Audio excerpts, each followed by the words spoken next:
This is From the South. My name is Reagan Nevins. We begin in Brazil, where the Supreme Court is beginning to vote on a case that could remove President Michel Temer from office.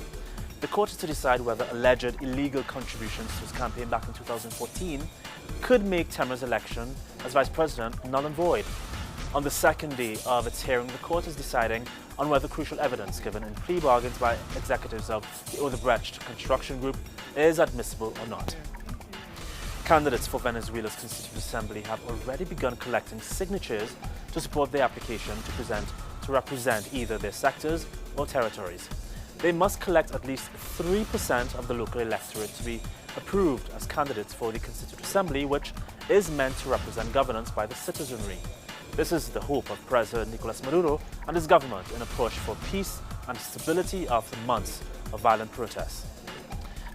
El tema de la recolección de firmas, algunos dirán que es un trauma, otros diremos que es una fiesta popular, una fiesta democrática, porque allí veremos entonces la voluntad del pueblo y nos estamos contando, mientras otros quieren quemar las calles, mientras otros quieren lamentablemente asesinar a aquellos que pensamos distintos, aquí estamos entonces los revolucionarios motivando la participación, al debate, al diálogo y sobre todo a la recolección de las firmas.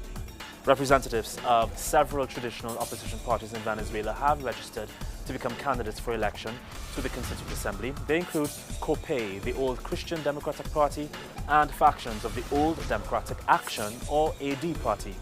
They said the refusal of the MUD coalition to take part meant giving the government a free rein. The dispute over sea access between Chile and Bolivia continues at the United Nations Ocean Conference. Chile's Minister of Foreign Affairs, Gerardo Muñoz Valenzuela, said protecting the ocean and biodiversity has nothing to do with access to the sea. Valenzuela made the statement after Bolivian President Evo Morales denounced Chile for failing to provide free commercial access to its ports. Rice farmers, teachers and public servants came together on Tuesday in Colombia to join a 60,000-strong march to demand greater government assistance to boost state education. The teachers want to pressure the government to commit to better wages as well. Some 320,000 teachers launched a strike on May 11th, halting classes for 8 million students. Peruvian prosecutors are pushing for another life sentence for Abimael Guzman, the founder of the Shining Path guerrilla group, who is already serving a life sentence for attempting to overthrow the state. It is alleged he ordered a bombing in Lima that killed 25 people back in 1992. The Shining Path guerrilla fought the Peruvian government between the years 1980 and 2000. An estimated 70,000 people were killed in the fighting.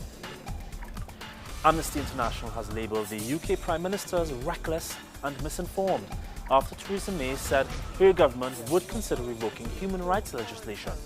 At the end of her election campaign, May said she's prepared to, quote, rip up human rights laws to impose new restrictions on terror suspects.